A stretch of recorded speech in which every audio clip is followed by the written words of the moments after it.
Want an easy way to create patina? Keep watching. Hi, Sarah Spencer with Vermont Chalky Paint, and if you'd like to join us for our alchemy class, we're turning basically wood and plastic into coppery goodness.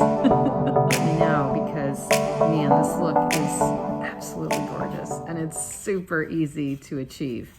I only need 4 things. Super easy. So if you have some robin's egg blue left over from Vermont Chalky Paint, if you have coal black left over from a project with Vermont Chalky Paint, and a little dab of some gold, or I'm sorry, copper from Michael's or whatever. I don't carry the metallics. I wish I did. You can use those, and after you've finished all of your paint, just take the label off and you'll have a little decorative jug lamp. I just took joint compound with a stencil, one of those stick and style stencils, stick it on here, put joint compound on, and then immediately remove the stencil and let it sit overnight. And that's all you have to do. And then I'm going to take my robin's egg blue and just start painting. And I just continue putting the robin's egg blue on, and it's one coat. Don't worry about totally covering it, because you're going to be dabbing some of the coal black on here in a little bit. Okay, so I've let this sit for, I don't know, maybe 10 minutes or so. I'm not patient. And now I'm going to take the coal black, and I'm just going to dab it on here.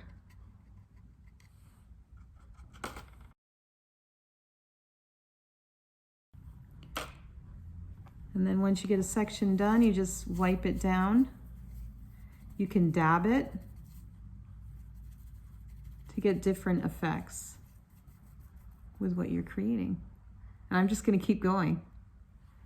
And then when you are happy with what you have, then you can take your little copper. This is not our brand of paint, but I just grabbed it out of the local craft store because I just wanted a few hints of copper. Let me just find a place that... So now that the bases have had their patina treatment, we're going to let them dry for a little bit and get started on doing the lampshades. The things that you'll need is this template from Show Your Jugs. We also have our decoupage formula, which is how we're going to adhere this napkin that we got. It really goes beautifully with the patina.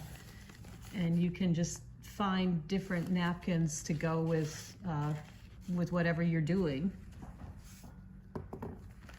And a little bit of plastic wrap you'll need to smooth the napkin onto the paper.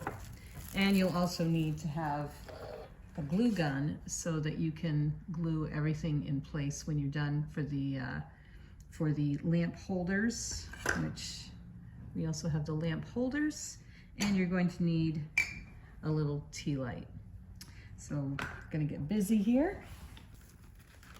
First things first, I always like to lay down my napkin and see where I want it to fall onto the piece.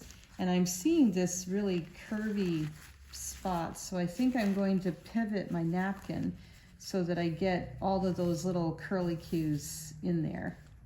So I think that's going to be really beautiful. And once I know how this is going to go, I'm just going to tear the back of the napkin off, like so. There we go.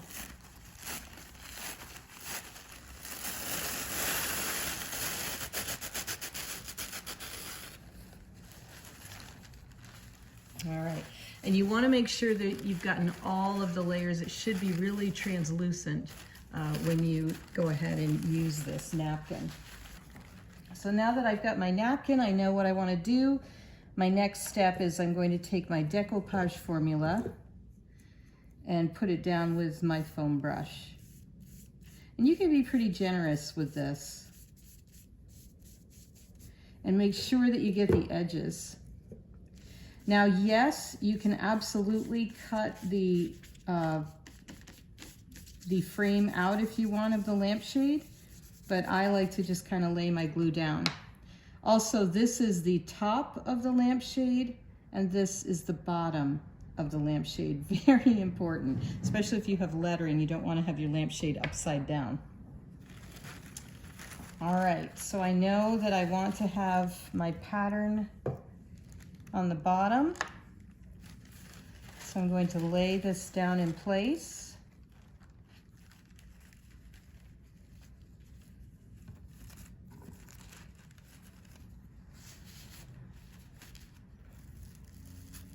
And then I'm going to smooth it with my plastic wrap. If you use your fingers, it's a lot more likely for you to rip the napkin. You just want to smooth out any of the bubbles that you see.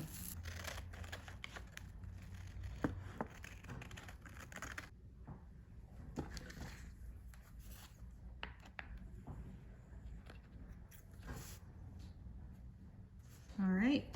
Now that I have my lampshade, I can just simply fold it in the back and see how I want that glued. And then I'll grab my glue gun, run a bead,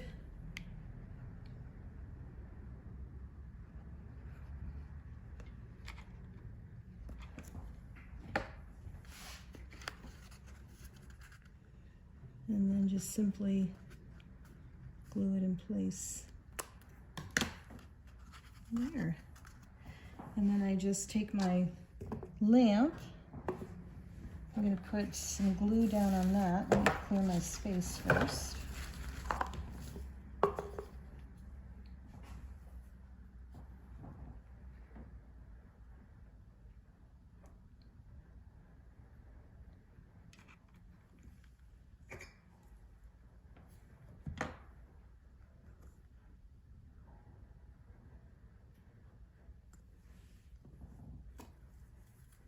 I've got my little tea light.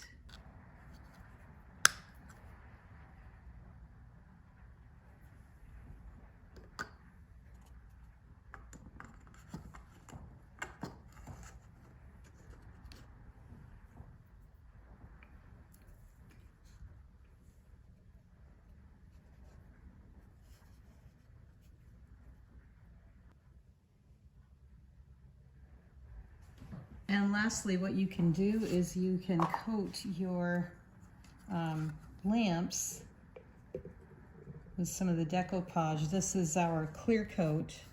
It's a non-toxic substitute for polyurethane, and it will just keep it protected. And you can just lay down a light coat on your whole projects here once they are completely dry.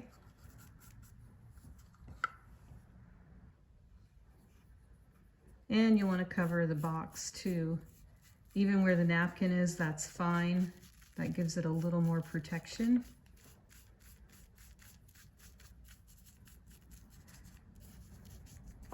And this is just clay that we used to do the patina on the box.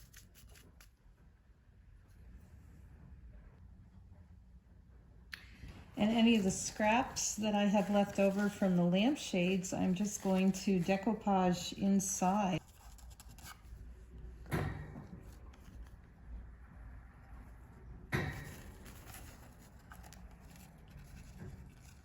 And I'll use the straight edge for the top.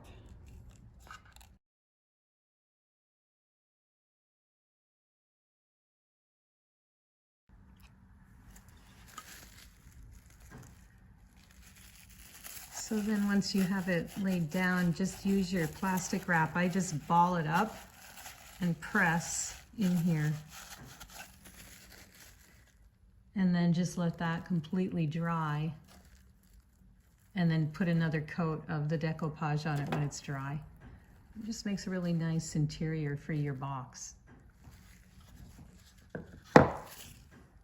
So thanks for watching, and if you'd like to purchase these, just head out to VermontChalkyPaint.com and you can pick up the Robin's Egg Blue and the coal black are the only two that I used.